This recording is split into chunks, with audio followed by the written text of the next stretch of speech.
Hello, my dear students, good morning. Students, as you know, we started reading the chapter number 2, chapter number 2 in this first textbook, Flamingo, Lost Spring. So, having read a very little part of this first story in this second chapter, okay, let's start reading the remaining part of it from this passage where you can see I have put my pen here. So, it takes longer to build a school, I say, embarrassed at having made a promise that was not meant. Now the poet in reality feels so much repentance over her mistake, and she finds it that she should not have made such kind of a fake promise. She came to know about it that such kinds of fake promises could surely create some hurdle and some problem in the life of such poverty-stricken children also. So again, she finds herself being so much embarrassed to her such kind of unauthorized advice, okay, which should not have made such kind of fake promise. She told the child that she told Sahib-e-Alam that it took longer to build a school. In order to satisfy the curiosity of the child, in order to satisfy the growing curiosity of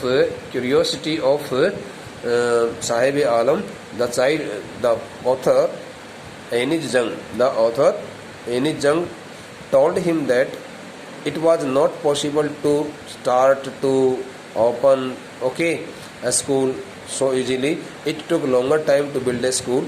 But at the same moment, she also looked badly embarrassed, fully depressed, because she thought that she should not have made such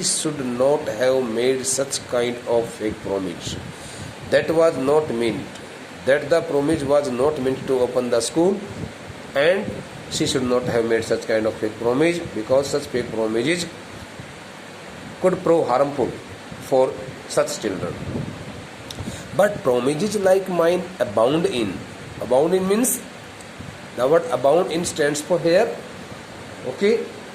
in large amount, remain in large amount, work in large amount, every corner of his bleak world. The word bleak stands for here, hopeless and depressed, miserable, hopeless. But promises like mine abound in every corner of his bleak world.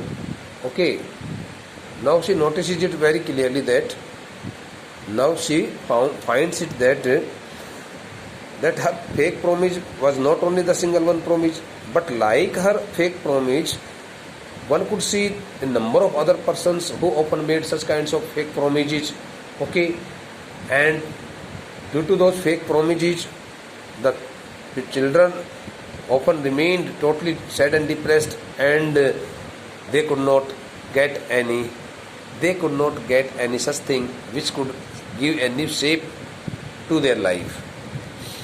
But promises like mine abound in stands for here, remain in much quantity, appear in much quantity, exist in large quantity, every corner of his bleak world. The word bleak world stands for here the word of the hopeless people. One can see that in the life of through this statement, the author also wants to make it clear that one can easily see that in the life of such hopeless persons, poverty-stricken persons, promises like hers are often made by the people, but a very few of these all promises are fulfilled. That's why she also concludes it that no one should make such kind of fake promise, which can create a sense of depression in the life of these hopeless persons. After months of knowing him means having known Sahib-e-Alam very nicely, having known Sahib-e-Alam for the last many months, I asked him his name. The authoress finally asks him about his name. She asks him his name. What his name is in indirect speech. And in direct speech, what is your name? But in indirect speech, what his name is. So when the authoress asks him his name, Sahib answers, Sahib announces, Sahib-e-Alam. Sahib responds that his name is Sahib-e-Alam. Sahib responds that his name is Sahib-e-Alam. Okay, he does not know what means.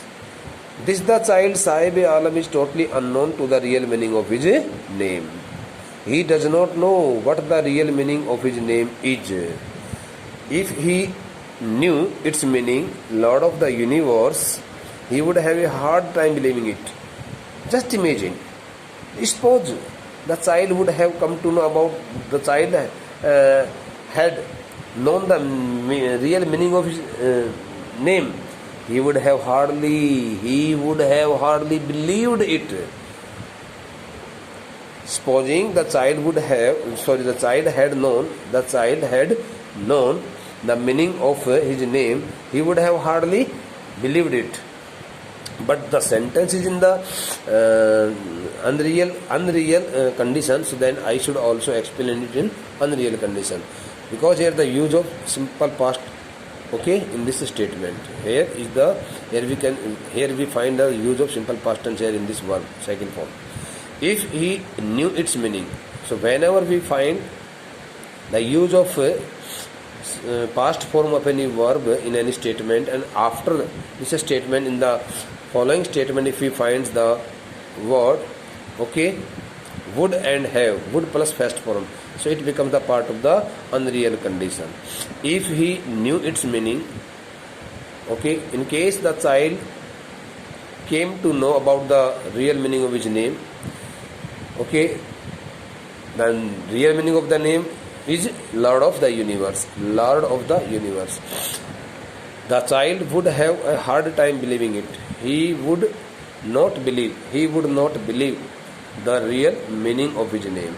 He would take it as a part of wrong statement, okay, false statement, and he would not accept it, saying it that the real meaning of his name could not be Lord of universe, Lord of the universe.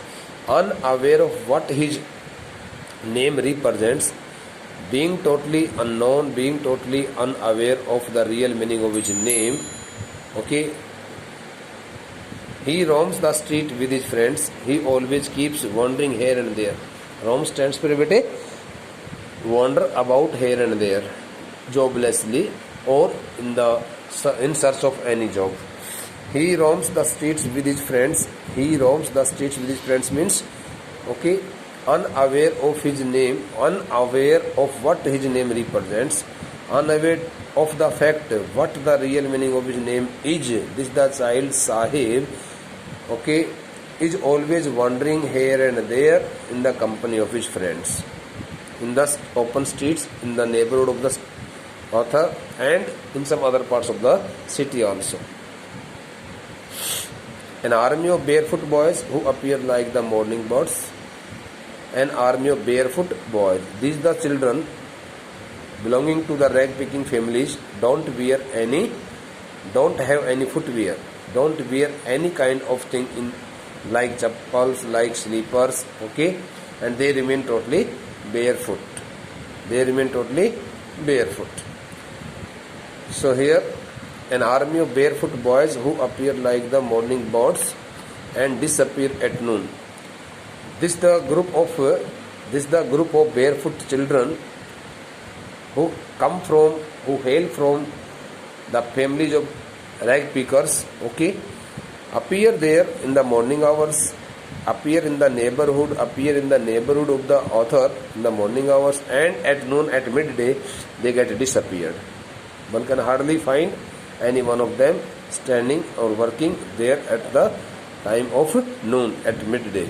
Over the months, I have come to recognize each of them.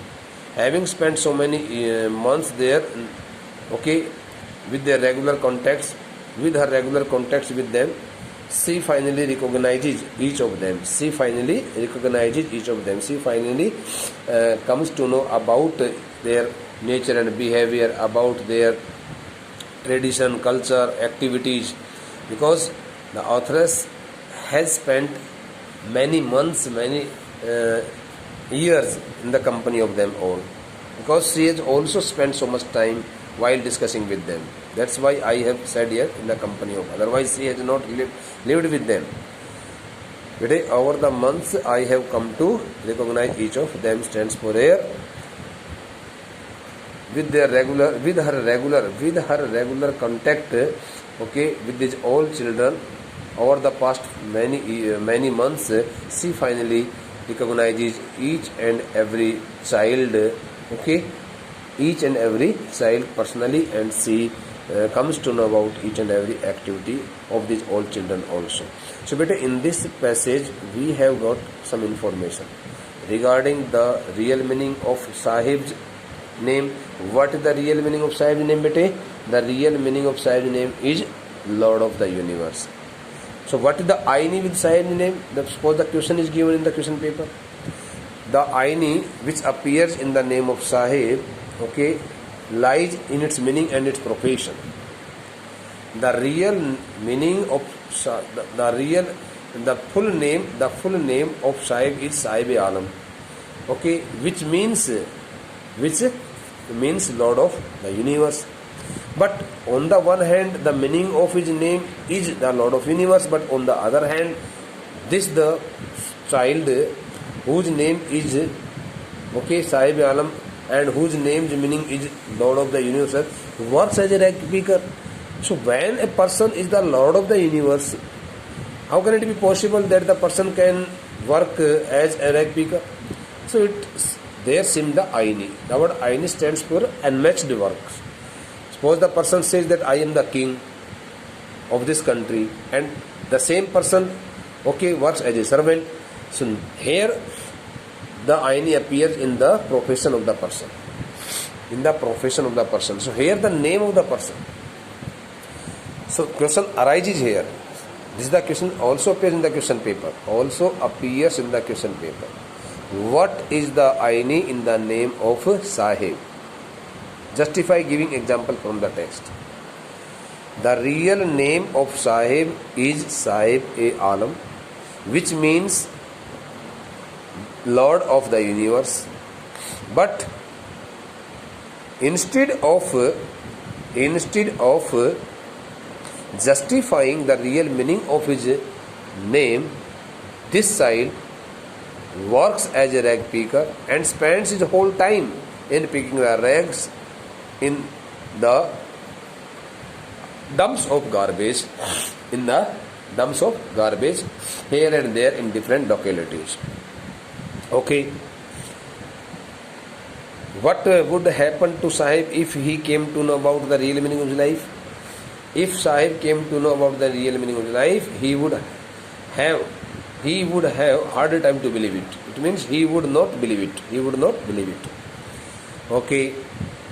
Where does Sahib roam about every time? Sahib roams about here and there in the open streets of his area and in the adjoining parts of his area in the company of his friends. Okay.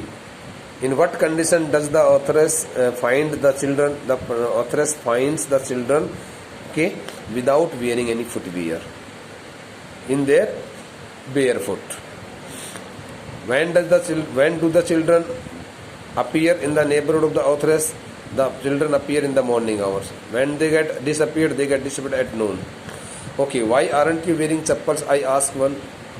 While addressing all the little children belonging to rag pickers families, the author asks one of the children why he is not wearing chappals.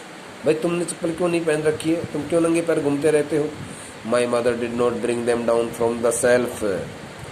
He answered simply. Oh, in response to the author's question, the child answers very simply, very casually, very innocently that It is his mother who never bothers about bringing the chappals down from the shelf in present tense. And in past tense, it was his mother who did not bring them down, who did not bring the chappals down from the shelf. He totally blamed on his mother, saying it that it was his mother who did not give him the chappals, okay, give him the chappals to wear on his feet. Even if she did, he will throw them off, adds another, who is wearing shoes that do not match. Amongst those old children, one more children, okay, speaks out the words, and he says that even if she did, just imagine, okay, supposing his mother his mother bring the chappals down from the shelf. Suppose his mother gave him the chappals. He will throw them off. Suppose his mother gave him the chappal, he would not like to wear them. He would not like to put them on his feet. He would not like to use them, but he would throw them away. This the statement is added to the conversation that takes place between the child and the authoress. The child who speaks these words is also wearing shoes which do not match. When I comment on it, he shuffles his feet and says nothing. When the authoress speaks some words on this matter, so she finds that the child gets fully ashamed of it and he starts rubbing his feet on the ground. Shuffles means pushing the or rubbing the feet on the ground. Okay. Move the feet here and there on the ground. इधर उधर पैरों को घसीटना, उसके लिए आता है shuffles. And says nothing. Now the child becomes speechless because his reality has drawn. क्योंकि उसकी वास्तविकता सामने आ चुकी है, इसलिए वो कुछ नहीं बोलता, वैसे अपने पैरों को नीचे रगड़ने लग जाता है. I want shoes, says a third boy who has never owned a pair all his life. Now, one more child who is also standing in that group speaks out the words, and he says to the authoress that he also wants to get a pair of shoes because he has never been so much fortunate to have a pair of shoes in his own life. Traveling across the country, I have seen children walking barefoot. Now, at this point, the authoress makes the statement that she has traveled many places across the country and she has also seen so many children walking barefoot in cities, on village roads. Okay, but it doesn't mean that the children remain barefoot because of their own problems. Sometimes in the want of the money. Sometimes they also take it as granted, thinking that it is the part of their tradition and they should remain totally barefoot. It is not lack of money, but a tradition to stay barefoot. It is not lack of money, but a tradition to stay barefoot. Okay. It is not lack of money. The authoress says that these the children whom I am addressing here, with whom I am talking. Okay. I think don't wear the chappals, don't wear the footwears. Okay. Willingly. Because it's not only because of the lack of money, due to the shortage of money, but a tradition to stay barefoot. But it seems that these the children don't wear any footwear because it has become their custom and tradition. Is one explanation. If a person wants to get some explanation regarding not wearing the footwears, okay, so one can easily say that these the poverty-stricken children, these the children of rag-pickers families do not wear any footwear because of their own tradition, because they have been habitual, okay, walking barefoot, and they don't want to wear any kind of footwear quite willingly. I wonder if this is only an excuse to explain away a perpetual state of poverty. Now at this point the authoress makes it clear whether it is a simple excuse to avoid such kinds of blames that you do not wear the slippers or the footwears because of the shortage of money. No, it is not granted. One can hardly accept the fact that these the children, these the poverty stricken children, these the rag pickers, the children of these rag pickers families remain barefoot only and only because of the lack of money. No, it is their broad daylight excuse. They simply excuse it. They make it they make this statement quite falsely, saying it that they have no money and due to the lack of money they can't arrange any footwear for them. वो कहती है कि ये जो पैसा न होने का या हमेशा हमेशा के लिए, देखो ये कहती है कि if this is only an excuse, क्या हम इसको हमें अकेला, क्या ये मात्र यदि कोई बात है तो केवल उनका एक बहाना है to explain away a perpetual state of poverty, कि हमारे यहाँ तो हमेशा गरीबी बनी रहती है, हम तो हमेशा हमेशा के लिए गरीबी के शिकार बने रहते हैं, तो हम कैसे हम जूते चप्पल खरीद सकते हैं। वो कहते हैं कि नहीं, ये सब ठीक नहीं है, it's not good, it's not acceptable, one can hardly accept the fact because it is only an excuse made by these all poverty stricken children and their parents that they can't have any pair of shoes because of the shortage of money. If they are given money, so they will not spend the money on purchasing the shoes, they will spend on the money on some other things. That's why they remain always barefoot and they don't want to wear any kind of footwear like chappals and sandals and shoes also. Because here they meet so many persons also who are always ready to give them something, who are always ready to give them something to wear in their on their foots, but they don't want to get it. If in case they get it, so they throw it away. देखो इस sentence को दोबारा देखो बेटा, इस passage में क्या कहा गया है, इवन इफ शी डिड, मान लो कि इसकी माँ ने, इस लड़के की माँ ने चप्पल उतार करके दे भी दी, मान लो, तो क्या करेगा, देते ही उनको फेंक देगा। एक लड़का और जो है ना उस मंडली में खड़ा है जिसने इस प्रकार के जूते पहने हुए जो आपस में एक दूसरे से मेल नहीं खाते हैं, ठीक है ना, छोटे बड़े जूते हैं। व्हेन आई कमेंट, ऊंचे नीचे जूते हैं।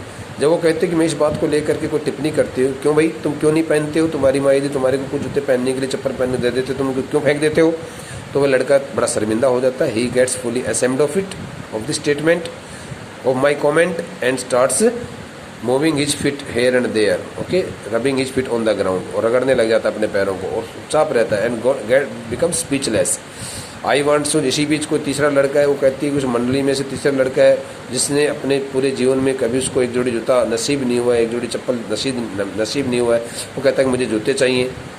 ट्रैवलिंग अक्रॉस द कंट्री, कहते हैं कि पूरे देश में भ्रमण करने के बाद में, भ्रमण करते समय, travelling across the country means while travelling across the country I have seen children, हालांकि शहर में भ्रमण करते समय, भ्रमण के दौरान में मैंने बच्चों को देखा है वॉकिंग बेयरफुट, नंगे पैर घूमते हुए भी देखा है, शहरों में भी देखा है, गांव की सड़कों पर भी देखा है। लेकिन इसका मतलब ये नहीं है, it is not lack of money, इसका मतलब ये नहीं कि वो पैसों की कमी की वजह से वो बच्चे लोग इस प्रकार से अपने नंगे पैर घूमते हैं, बट ए ट्रेडिशन। लेकिन इसका अर्थ ये भी निकाला जा सकता है कि एक परंपरा भी हो सकती है किसी परिवार की, किसी समाज की, टू स्टे बेयरफुट, कि जो नंगे पैर रहने की आदत पड़ जाती है। इज वन एक्सप्लेनेशन, इसकी एक व्याख्या ये भी बनती है कि शायद ये पैसे की कमी की वजह से सब ये नहीं होता है, बल्कि ये ऐसे भी होता है क्योंकि उन लोगों की एक अपनी परंपरा बन जाती है।